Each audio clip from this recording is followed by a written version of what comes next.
kadang-kadang saya bawa satu. Saya punya yang dah siap uli. Saya ada buat rumah. Saya dah siap uli. Awak tengok saya pusing macam tu pun dia tak pecah ni. Ke mu ada letak tuala dalam tu? Bodoh hangga ni.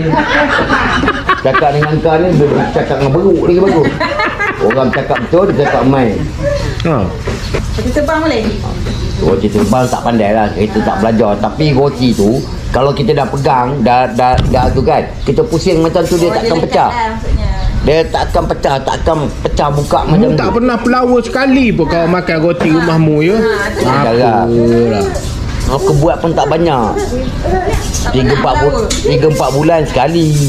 Baru uli sikit. Bukannya banyak. Aku makan orang aja.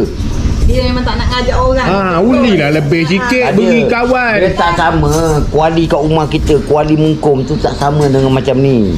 Kau jangan tak tahu. Roti ni banyak masalah dia. Kuali dia, kita nak buat banyak-banyak, kuali kita tak sama macam kuali ni. Kuali kita nipis tu, kau masak dia tak sedap. Dia mesti nak kuali macam ni. Kuali tebal. Kau jangan tak tahu. Ni aku dah, pengalaman aku berpuluh tahun ni kerja ni. Sebab tu aku tak nak uli banyak. Untuk makan sendiri je. Roti ni lagi baik roti Bengali. Disimpul. Lagi baik. Tahu?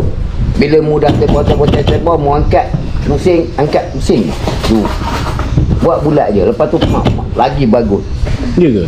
Aku Singapura, dia orang tak ada roti yang macam lipat-lipat ni, tak ada. Kebanyakan semua roti Bengali je. Dia lembut, bila kau buka tu dia berkecai.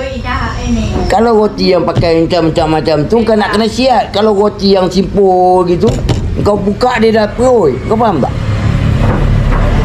Tak sama. Roti ni berpuluh tahun aku kerja, aku tahulah. Roti nak ada cara. Meja macam ni tak boleh. Tahu? Tapi dia nak pakai meja apa? Meja roti ni nak tarik pelanggan dia cukup senang. Bukan senang orang nak tarik pelanggan tau. Cara dia tu pegang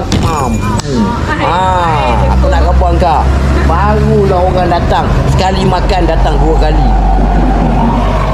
Itu saya bagi petua. Duduk cantik-cantik duduk sini kan, bila dah macam tu kan.